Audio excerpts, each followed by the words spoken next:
The other day I was listening to Scott Galloway, and he was talking about the SaaS apocalypse.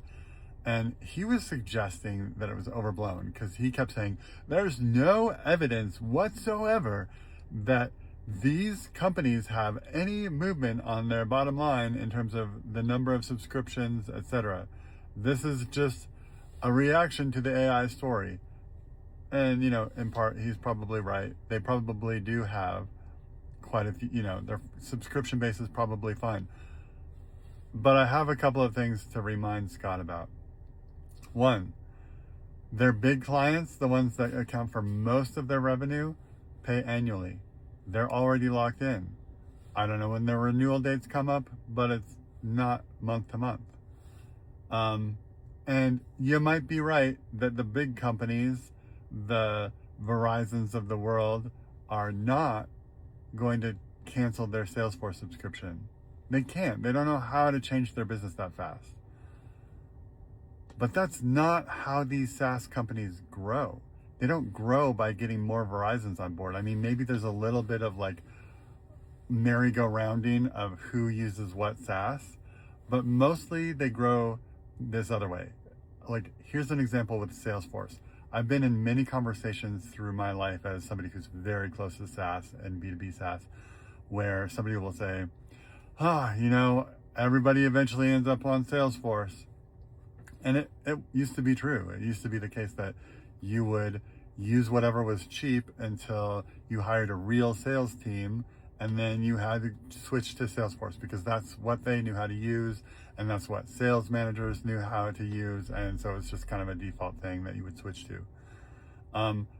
That's definitely not going to be true anymore. There's definitely not going to be the obvious switch point where a SaaS company grows to a certain size and then, we have to use Salesforce now. Because all these smaller companies, these AI native companies, are finding ways to help salespeople use Salesforce or whatever CRM they have less. It does not help a salesperson to enter data into Salesforce. It's just something that's part of their job.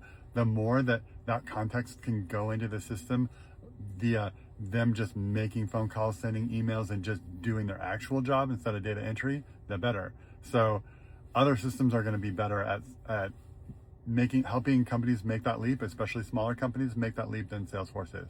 They're just going to be. Salesforce cannot move that fast.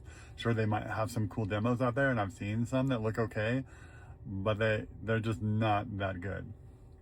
They've never been good at product trust. Anyway, yeah, that's what's going on. And other companies, like, we just got rid of all of our Postman licenses.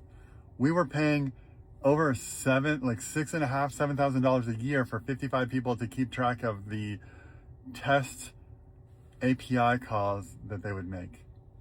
That is a waste of money, like a huge waste of money. And we're a small company. I talked to somebody who works, I can't say where he works for, but he has 1,500 developers. Guess what they just got rid of? Postman. Bye, Postman. You're dead. I don't know if it's PE owned or what, but that company is done. And there's just so many other companies like that they are the basis of like their developer tools, or they just make some little thing easier with their code. Those companies are going away. And guess what they use? They also use Salesforce. They also use Zapier. They also use whatever, Twilio. All these companies are in for a hurting. And Scott Galloway's little basket of SaaS stocks that he thinks he should buy, don't do it.